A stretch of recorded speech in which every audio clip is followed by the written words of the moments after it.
Hello there. So as we can see from the topic that we have here, our Melta project for this year is a program focusing on radioactive waste. But before getting straight into it, allow me to introduce myself. My name is Zaukai and I have been working on this program with both of my teammates, Wojtek and Alicia, for approximately 3 to 4 months. Without further ado, let's proceed to the next slide. For our presentation here, we'll be covering an introduction of radioactive waste, followed by the impacts of it, and also introducing why we decided to work on the current project.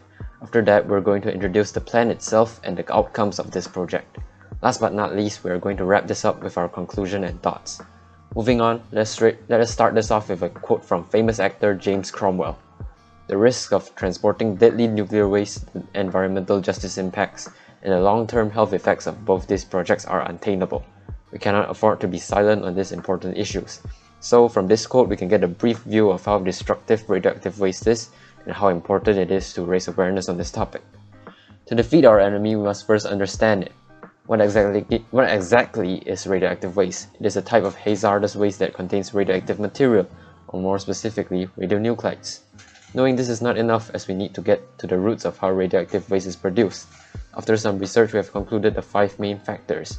First and foremost, we have nuclear medicine, which for example are PET scans. As we can see from the picture here, this is a PET scan of the human brain. Moving on, we have nuclear research, followed by nuclear power generation, which for example are the nuclear power generators we see every day. After that, we have rare earth mining as the 4th factor. Last but not least, we have nuclear weaponry, for example, atomic bombs, which are only a small part of all the nuclear armaments we humans have created. Next up, we're going to talk about the impacts of radioactive waste. To us humans, radioactive waste, which is constantly surrounded with radioactivity, is clearly a health hazard. Exposure to large amounts of radioactivity can lead to nausea, vomiting, hair loss, hemorrhage, and much more. To make matters worse, it might also cause DNA damage and increase our risk of getting cancer. In the end, mortality is also inevitable. To the wildlife, studies in Chernobyl have found deformed beaks in several species of birds. It is believed that the mass radioactivity there has caused some significant damage to their DNA, leading to their misshapen beaks today. Besides that, a decrease in biodiversity can be found. Studies have shown that the abundance of many bird species in Chernobyl are depressed, and this decreases their chances of successfully mating, which is why bird species have declined by 50%. As for the next slide, we have its impacts on our environment. Compared to our daily domestic waste, radioactive waste isn't as easy of disposing. Unironically, we humans choose plutonium, which has a half-life of over 20,000 years, as a source of fuel for our generators. Plutonium requires cooling pools as a proper disposal area, and this takes up more and more of our already decreasing land resources. If not properly disposed of, they will heavily pollute the environment. Next, let's take a look back into history. In Japan on March 11th, 2011. This was when the Tohoku earthquake and tsunami, which is a magnitude 9.0 earthquake, hit Japan and killed more than 18,000 people. This earthquake and tsunami also caused the meltdown of TEPCO's Daiichi nuclear power plant located in Fukushima, and is the most powerful earthquake ever recorded in Japan, and the 4th most powerful earthquake in the world since modern record keeping began in 1900. On the right here, we have a picture of the disaster caused by this earthquake and tsunami. Now let's talk about the Fukushima Daiichi nuclear disaster. This meltdown disabled the reactor's cooling systems, releasing radioactive waste and triggering a 30-kilometer evacuation zone. 10 years after this incident, the radiation released still persists. But the Japanese government has a plan. Their plan is to treat and dilute more than 1 million tons of polluted water and release it all into the nearby seas. On the right here, we have a video documenting this plan of Japan's to release the radioactive water. Of course, with every plan comes opposition. First, the local fishing industry opposed of this plan because they fear that the released water might affect nearby waters and fishing catches. Next, nearby countries such as China and Korea also oppose highly of this idea because they believe that there might be potential negative implications on the nearby seas. Last, environmental groups such as an organization called Greenpeace has also opposed of this plan. Greenpeace has also said that this plan of Japan's has shown that the government has once again failed the people of Fukushima. Now what does China have to say about this plan? Well, Chinese Foreign Ministry spokesman Zhao Lijian has also urged Japan to act in a responsible manner. And it is because of this controversy that we have decided to take matters into our own hands and work on this current project of ours. Now let's talk about this project. Well, we plan to set up a website homepage with our project details and contact information within this website. Next, we also plan to host weekly online conferences talking about this situation and how we can help.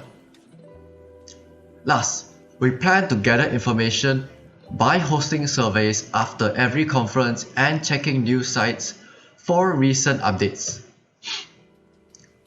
Now let's talk about our goals.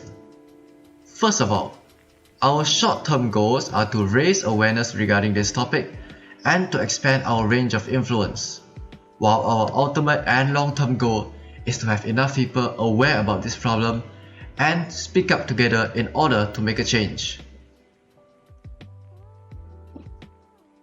So how we're able to have weekly conferences is because we started from a small social group and then we've actually created a website. So apart from our project details and contact information, it also has a link to our online conferences, which is in Google Meet, some reliable news and information source, and several surveys in Google Forms. Other than that, we gather information by giving out surveys so we can gather opinions from the participants and to make sure we can constantly improve and also to make sure that people really do benefit from this program.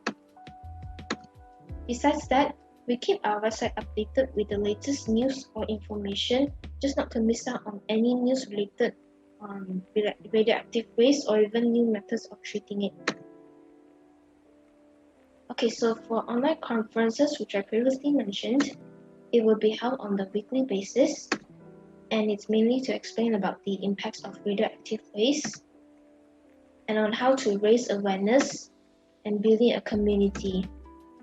Moreover, we have a session to exchange opinions and discuss on what we can do to improve the current situation of radioactive waste. So the outcome of this project is that we will do a second information gathering by going through Google Forms, gather impressions from participants, and to understand what they have learned throughout this project. Finally, the conclusion. So what we have acknowledged and the skills that we have learned is that we have learned about managing projects, hosting conferences, and making social interactions. We also broaden our knowledge upon the problems that is mainly caused by poor management of radioactive waste and learned about the importance of treating it properly. And of course, we have learned a few values from the 7 habits while doing this project, which is Habit 5, seek first to understand, then to be understood. We did not have any conflicts while doing this project. It's because we listened to each other's opinions first before making a final decision. Next, we have Habit 6, synergize. We actually do face some problems while doing this project, but we are still able to innovate and bring some of our ideas into a better one. Last but not least, we are glad to have this opportunity to do this project, and hopefully we would like to continue with it in order to obtain our goal, which is raising awareness on this issue. Thank you.